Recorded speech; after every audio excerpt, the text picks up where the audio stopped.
So what I like to do is to explain this in a way where it's really easy for people to understand. You want to put your foot in your stirrup like you would on the rung of a ladder. So let's say if you're out working on a construction crew and you're climbing a ladder all day long, you're going to learn how to put your feet on that ladder to go up and down that ladder safely in a sturdy, agile way where you're not going to fall and slip or get yourself where your legs ache at the end of the day and so on and so forth. So, you know, as that foot hits that rung, if you pull on your tendons on the back of your leg more than the front of your leg, well, at the end of the day, of course, your back of your legs are going to be sore. So, you know, you learn quickly on how to climb a ladder when you're working on construction. So what you do is find you a panel like this, like a gate, or a ladder. You can use a ladder too. And you climb that panel like this. Okay? And try it putting your feet in different places. Okay, so you know some of your riding instructors say put your foot in your stirrup clear back here like this. All right, so now let's try to climb this ladder with my toes like that. Well, it's twice as hard. I'm not balanced. I'm not secure doing that. But if I climb this ladder and I don't even think about it, I just like that, well, there's a place on the bottom of my foot that's right at the ball of my foot. And everybody's a little different. You've got to find your own spot.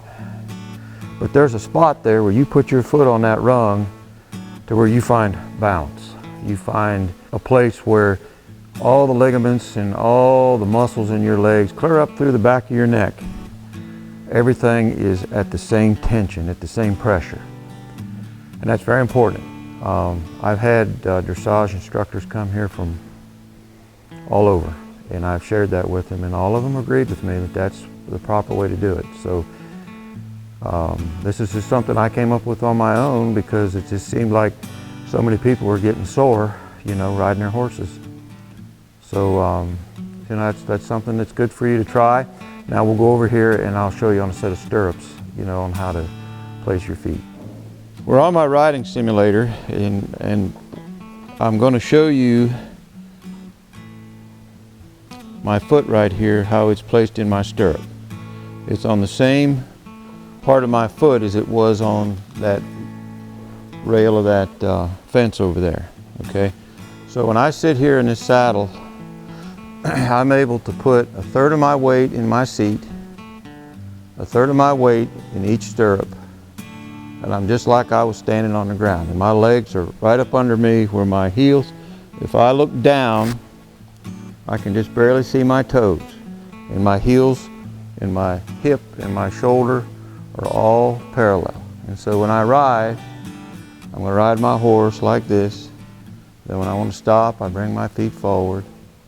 If my horse were to dart left or right, I'm balanced to where I have weight in my stirrups where I can catch myself. Either way, just like this. You see my spur on my boot.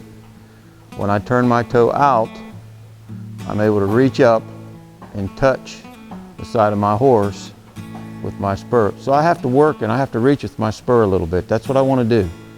I want to use primarily, when I turn my toe out, the inside of my leg right here to move that horse this direction, okay? So as I ride him along, I'm going to have my feet parallel, just like this. And if I want to create impulsion, I might turn my both toes out and create impulsion to go forward. If I want to stop, I'm going to bring my feet forward, put weight in my seat, and everything stops. And when I want to ride, I'm going to get in rhythm with my horse like this. Now if you look at my stirrup, this is a 3-inch stirrup, and I like a 3-inch stirrup because that gives a good firm base under my foot. A lot of the guys around here ride in a 2-inch stirrup. Well, those guys don't weigh as much as I do, so there's a lot less weight to stabilize in that stirrup. But what I don't like is I don't like to see people riding around with their heel clear in their stirrup like this. I kind of call that riding around like a cowbilly, you know, with your foot all the way in, sunk in. That's not proper. You're not properly balanced like that. A lot of people will ride with their stirrup like this, because that's how grandma or your riding instructor told you to do it when you were a kid, so you didn't get your feet stuck in your stirrups.